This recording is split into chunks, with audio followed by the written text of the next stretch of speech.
Hello, welcome back. We are now 7 episodes in. 3 more episodes left. Sheesh. And it's amazing.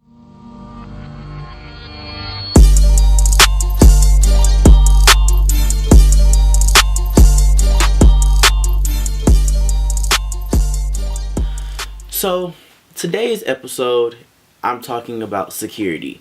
I'm not talking about like mall cop security or social security. I mean, I'm only 23. Well, I guess I am in a sense talking about social security, but not like your social security like check, but social security in terms of like your livelihood, being out with friends and stuff like that. So security. I came to the conclusion about needing to talk about security because this week me and my friends, we talked so much about relationships and family and job security, financial security, all this other kind of stuff. I just felt like it was a theme. I'm nervous because some of my friends, currently and in the past, have found so much definition and security from their relationships and so much safety from their relationships that it's like, but what do you do if that person's not there? A lot of people are nervous about being alone. And I get that. That's really kind of understandable, you know, like nobody ever actually really wants to be alone. But I think that there's a sense of security and there's a sense of safety in knowing that you can be alone rather than a sense of none. Security is kind of hard to define when you don't know yourself or you don't know your own bounds of your security. So I think that keeping with the theme of this entire kind of season, this entire arc of these episodes is really keeping up with like your self-care, your self-maintenance is part of doing your own security check in a sense. Security check. I like that. So let's do a security check for yourself. Let's go down some guidelines of what my security check is for me. My checklist is to know that I'm on kind of a good path. This again is part of like that whole mental stability part for me, is making sure that I got this all together so that way when I go out in public I don't get mixed up and I don't start finding security in materialistic things, or I don't start finding security in a relationship or just, you know, anything that's not of what God has planned for me. Number 1 on my checklist is this something that I would do if I were alone, if my parents are around, if my friends are around? Like, is this who I am? Ask yourself, like, would I be doing this? Would I be being this person if they were around? If you wouldn't be, I mean, and granted, like, we're not going to be like out of control with it around my family, like some of the stuff that I would do around my friends, but I'm still basically me. I'm still gonna say off the wall stuff because I'm a very off the wall, very blunt person. I would say that in front of my parents, in front of my grandparents, as I would in front of my friends, in front of strangers. Number 2 for me is if it's a new charted territory, if it's something new that I have never gone through before. Say like for me, my very first time ever job interview, that was a new territory, so I was really nervous about how to get my personality across, but still also get across that I'm professional. So that was a new kind of territory, right? So that was a new sense of like, wow, I've never done this before. So it kind of shook me, and I didn't really feel like, I'm not gonna say safe, because I felt safe in that environment because, I mean, it's a safe place, but I didn't feel safe like within myself. I was like, wow, like, you don't know what you're doing and you're here trying to do something to get to know what you're doing. So what are you doing? If it's a new charted territory, number 2 for me is ask questions. You may not always have all the answers yourself, so ask questions. So go to people, go to reputable sources. Don't always go to Google. In terms of a job interview, you can go to Google and ask a few questions, but don't always go to Google. Ask actual human beings. As far as my security check, if I don't know what's going on, get to know what's going on. Ask somebody what's going on. So ask questions. If I'm not sure, I need to ask. And I actually learned that from my dad, because growing up, I was such an independent kid that I was like, all right, I don't know what's going on, but I'm gonna navigate it. I'm gonna keep it moving, and I'm gonna be good. And then like I would break something, and then it was like, well, I thought I could do it. It was an accident. So yeah, just if you don't know what's going on, ask a few questions. So that's what I did. I asked some questions about how to be in my interview, and I looked up, interview questions, and then I even went and got interview help at my school, but in college, Georgia State, because they have a career services center that really is just amazing. So that was my way of getting help, because I was like, I need to make sure that I got this down packed, okay? And my last and final thing, my number 3 is, are you happy if doing it? This is a new one because I wasn't always checking myself to see if I was happy. I was checking myself to see if I was getting my work done. If I'm not happy, if I'm not satisfied, then I need to further supplement that question with, okay, well, why aren't you happy? What's making you not happy?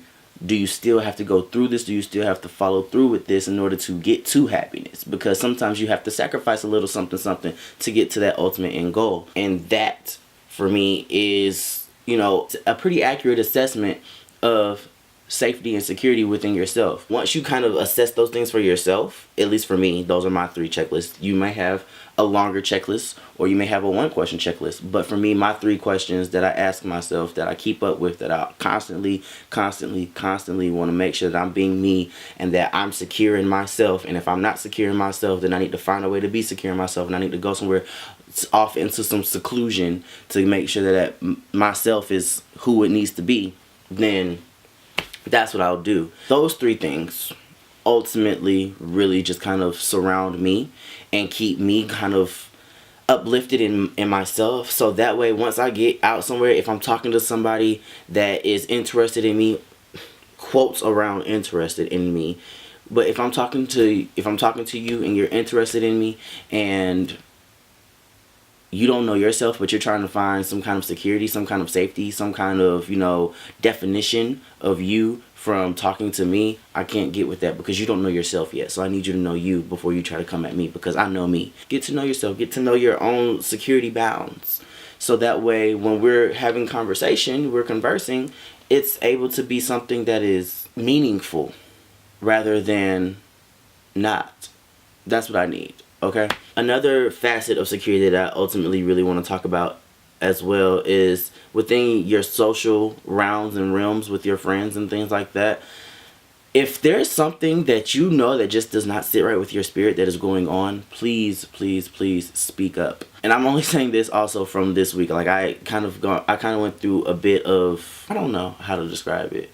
I just went through a bit of like an emotional journey, I guess, if that makes sense, because this week I didn't have my family here with me for Thanksgiving. I wasn't able to travel out of town because work and all that other kind of stuff. And I had to, round up some friends that also weren't going to be with their families to be able to have a sense of a Friendsgiving on actual Thanksgiving Day. And that was really different for me.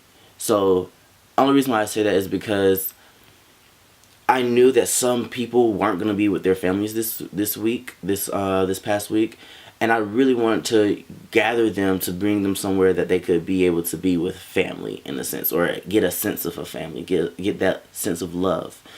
And that's what I wanted to be able to do.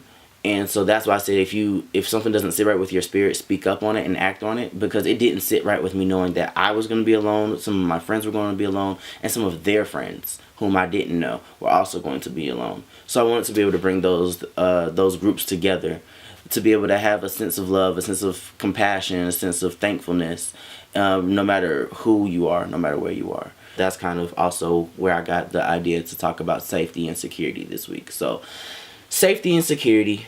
Be safe around people that you don't know. Be safe around the people that you do know. Be safe around yourself. Save yourself if you need be by sitting off, going off into your own kind of little space. And that doesn't mean that you have to cut the whole world out, but just go off into your own little space.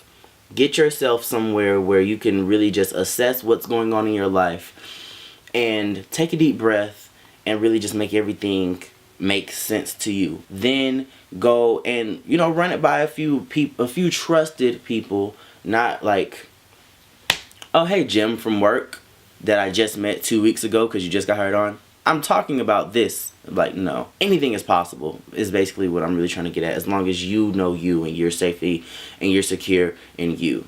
So get to know yourself, get to be safe with yourself, get to be secure in yourself, And so that way your insecurities don't shine bright like a diamond. Instead, your securities shine bright like a diamond. And people ultimately want to be around people that they feel like they got it together. You know? At least I do. I like being around people that I feel like have it together. And then when I start talking to you, I want to hear that you have it together. Like, from the outside, you may look like it, but on the inside, I need to know if you got it together on the inside too. Because if your innards ain't no good, then get out the way. Get away from me. I don't need to be around you. You don't need to be around me. But yeah. So that's my thing. Remember your security check. Ask yourself those 3 questions. Ask yourself, would you be this way? Would you be acting this way if it was in front of your family, your friends, or strangers? Ask yourself, if you don't know what's going on, ask yourself, do I need to know what's going on, and how am I going to get to know what's going on? Go seek help. Ask others sometimes. And then number 3 is, are you happy? Are you satisfied? Ask yourself those 3 questions, and I promise you, you'll start kind of assessing yourself a little bit faster, a little bit easier, a little bit stronger, and you'll come out on top. Hopefully, prayerfully, you're gonna come out on top. Hey, we're all gonna come out on top. Yeah. So thank you so much for watching. 7 episodes in, 3 episodes left to go. Thank you for just everything that you've been doing. The feedback that I've been getting has been phenomenal. I have been getting great constructive criticism. I have also been getting great love and appreciation for the things that I am doing. And I'm very happy that I'm able to minister and help some people through this. And I hope that if I'm able to touch you in any way, that you would let me know, so that way I can, keep up with the people that are watching. I really want to know. So for this week's message that I want to leave off with you guys is something that I get from my pastor. Whether the weather be good, whether the weather be bad, we will weather the weather together. So with that, keep growing, keep progressing, keep being you, and I'll talk to you all next week.